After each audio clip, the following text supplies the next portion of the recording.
ಹುಬ್ಬಳ್ಳಿಯಲ್ಲಿ ಮತ್ತೊಂದು ಲವ್ ಜಿಹಾದ್ ಕೇಸ್ಗೆ ಈಗ ಟ್ವಿಸ್ಟ್ ಸಿಗ್ತಾ ಇದೆ. ನ್ಯೂಸ್ ಫಸ್ಟ್ಗೆ ಯುವತಿಯ ವಿಡಿಯೋ ಹೇಳಿಕೆ ಲಭ್ಯವಾಗ್ತಾ ಇದ್ದು, ವಿಡಿಯೋದಲ್ಲಿ ನಡೆದಿರುವಂತಹ ಘಟನೆಗಳನ್ನು ಹೇಳ್ಕೊಂಡಿದ್ದಾಳೆ ಯುವತಿ. ಮುಫೀಜ್ ಎಂಬಾತನ ವಿರುದ್ಧ ದೂರು ನೀಡಿರುವಂತಹ ಯುವತಿ ಪ್ರೀತಿ, ಪ್ರೇಮ, ಲೈಂಗಿಕ ದೌರ್ಜನ್ಯ ಮಾಡಿ ಕೊನೆಗೆ ಅಂತಿಮವಾಗಿ ಬ್ಲ್ಯಾಕ್ ಮೇಲ್ ಮಾಡಿರುವಂತಹ ಆರೋಪ. ಯುವತಿಗೆ ದೂರು ನೀಡುವಂತೆ ಬಲವಂತ ಮಾಡಲಾಯಿತಾ ಅನ್ನುವಂತಹ ಪ್ರಶ್ನೆಯೂ ಮೂಡ್ತಾ ಇದೆ. ಈಗಾಗಲೇ ಮುಸೀಫ್ನನ್ನ ನ್ಯಾಯಾಂಗ ಬಂಧನಕ್ಕೆ ನೀಡಿದೆ ಕೋರ್ಟ್.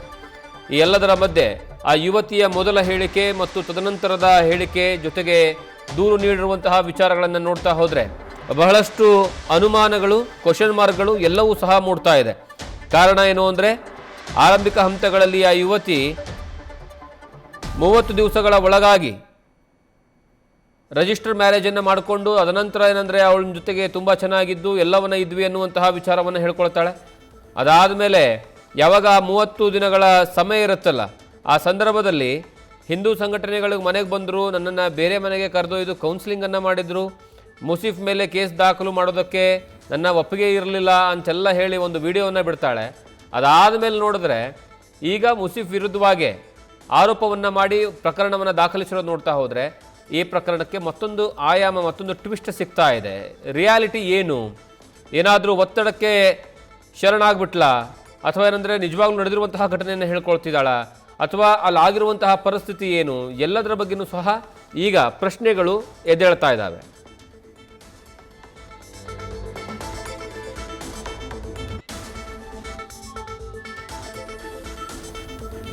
ನೋಡಿ, ಅಲ್ಲಿ ದೃಶ್ಯಾವಳಿಗಳಲ್ಲಿ ಆ ಯುವತಿ ಕೈ ಕಟ್ ಮಾಡಿಕೊಂಡಿರುವಂತಹ ದೃಶ್ಯಾವಳಿಗಳನ್ನು ಕಾಣಿಸಿಗ್ತಾ ಇದೆ ನಿಮಗೆ.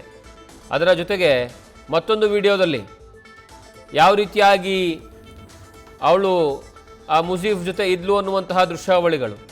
ಅದಾದಮೇಲೆ ಅವಳೊಂದು ಸ್ಟೇಟ್ಮೆಂಟ್ ಕೊಡ್ತಾಳೆ. ಆ ಸ್ಟೇಟ್ಮೆಂಟನ್ನು ತೋರಿಸುವಂತಹ ಪ್ರಯತ್ನವನ್ನು ಮಾಡ್ತೀವಿ ನಿಮಗೆ.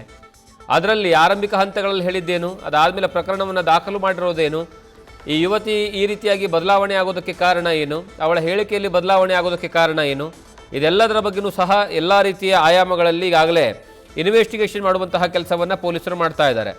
ಈಗಾಗಲೇ ಮುಸೀಫ್ ಮಿಯಾನ್ನವರ್ ಎಂಬಾತನಿಂದ ಹಿಂದೂ ಯುವತಿಯ ಮೇಲೆ ಅತ್ಯಾಚಾರ ಮಾಡಿರುವಂತಹ ಆರೋಪ ಕೇಳಿ ಬರ್ತಾ ಇದೆ. ಬ್ಲ್ಯಾಕ್ ಮೇಲ್ ಮಾಡಿ ಲೈಂಗಿಕ ದೌರ್ಜನ್ಯವನ್ನು ಮಾಡಿರುವಂತಹ ಆರೋಪ ಕೇಳ್ತಾ ಇದೆ. ಆದರೆ ಸಂತ್ರಸ್ತ ಯುವತಿ ವಿಡಿಯೋ ಈಗ ಸದ್ಯ ವೈರಲ್ ಆಗ್ತಾ ಇರುವಂತಹ ಹಿನ್ನೆಲೆ, ವಿಡಿಯೋದಲ್ಲಿ ಸಂತ್ರಸ್ತ ಯುವತಿ ಕಣ್ಣೀರು ಹಾಕ್ತಾ ಒಂದು ವಿಡಿಯೋವನ್ನು ಮಾಡ್ತಾಳೆ. ವಿಡಿಯೋದಲ್ಲಿ ನಡೆದಿರುವಂತಹ ಘಟನೆಯನ್ನು ಹೇಳ್ಕೊಳ್ತಾಳೆ.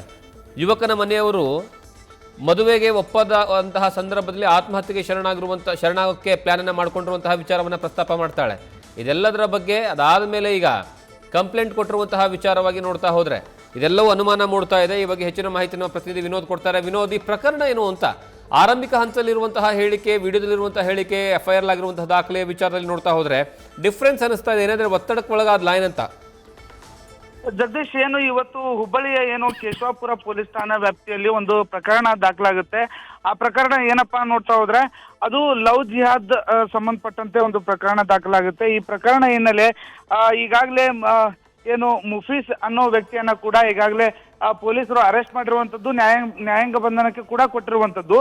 ಆದ್ರೆ ಈ ಪ್ರಕರಣಕ್ಕೆ ಸಂಬಂಧಪಟ್ಟಂತೆ ಬೆಳಿಗ್ಗೆ ಸಂತ್ರಸ್ತ ಯುವತಿ ಇದ್ಲು, ಆಕೆಯ ಒಂದು ವಿಡಿಯೋ ಒಂದು ವೈರಲ್ ಆಗಿತ್ತು. ಆ ವಿಡಿಯೋದಲ್ಲಿ ಆಕೆ ಹೇಳಿರ್ತಾಳೆ, ಇಲ್ಲ ನನಗೆ ಪುಸ್ಲಾಯಿಸಿ ನನ್ನನ್ನ ಅತ್ಯಾಚಾರ ಮಾಡಿ ಬ್ಲ್ಯಾಕ್ ಮೇಲ್ ಮಾಡುವಂತ ಒಂದು ಮುಫೀಸ್ ನನ್ನನ್ನ ಬ್ಲ್ಯಾಕ್ ಮೇಲ್ ಮಾಡಿದ್ದಾನೆ ಅನ್ನೋ ಆರೋಪನ ಕೂಡ ಮಾಡಿರ್ತಾರೆ. ಈ ಒಂದು ಆರೋಪದಡಿ ಆಕೆಯನ್ನ ಆತನ ಮೇಲೆ ಕಂಪ್ಲೇಂಟ್ ಕೂಡ ಕೊಟ್ಟಿರ್ತಾಳೆ.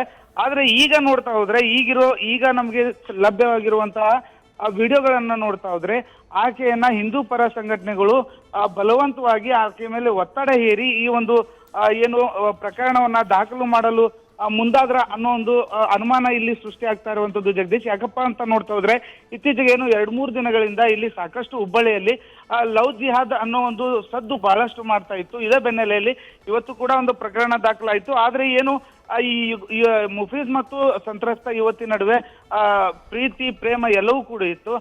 ಈ ಹಿನ್ನೆಲೆಯಲ್ಲಿ ಅವರು ಕಳೆದ ಆಗಸ್ಟ್ ನಲ್ಲಿ ರಿಜಿಸ್ಟರ್ ಮಾಡ್ಕೊಳ್ಳೋಕೆ ಧಾರವಾಡಕ್ಕೂ ಕೂಡ ಹೋಗಿರ್ತಾರೆ. ಅವರು ರಿಜಿಸ್ಟರ್ ಕೂಡ ಆಗಿರ್ತಾರೆ. ಈ ವೇಳೆ ಯುವಕನ ತಂದೆ ತಾಯಿ ಇರ್ತಾರೆ, ಅವರು ಕೂಡ ಅದನ್ನ ಮದುವೆಯನ್ನ ಅಪೋಸ್ ಮಾಡಿರ್ತಾರೆ. ನಿಮ್ದು ನಮ್ದು ಎಲ್ಲ ಬೇರೆ ಬೇರೆ ಆಗುತ್ತೆ ಬೇಡ ಅಂತೇಳಿ. ಆದ್ರೂ ಕೂಡ ಈಕೆ ನಾನು ಆತ್ಮಹತ್ಯೆ ಮಾಡ್ಕೊಳ್ತೇನೆ ನೀವೇನಾದ್ರೂ ಒಪ್ಪದೆ ಹೋದ್ರೆ ಅಂತೇಳಿ ಆ ಯುವಕನ ತಂದೆ ತಾಯಿಗೆ ಹೇಳಿರ್ತಾಳೆ. ಈ ಹಿನ್ನೆಲೆಯಲ್ಲಿ ಅವರು ಕೂಡ ಒಪ್ಪಿ ರಿಜಿಸ್ಟ್ರಿಗೆ ಸೈನ್ ಮಾಡಿರ್ತಾರೆ. ಈ ಒಂದು 30 ದಿನಗಳ ಗ್ಯಾಪ್ ಏನಿರುತ್ತೆ, ಏನು ಸರ್ಟಿಫಿಕೇಟ್ ಬರೋಕೆ 30 ದಿನ ಗ್ಯಾಪ್ ಇರುತ್ತೆ.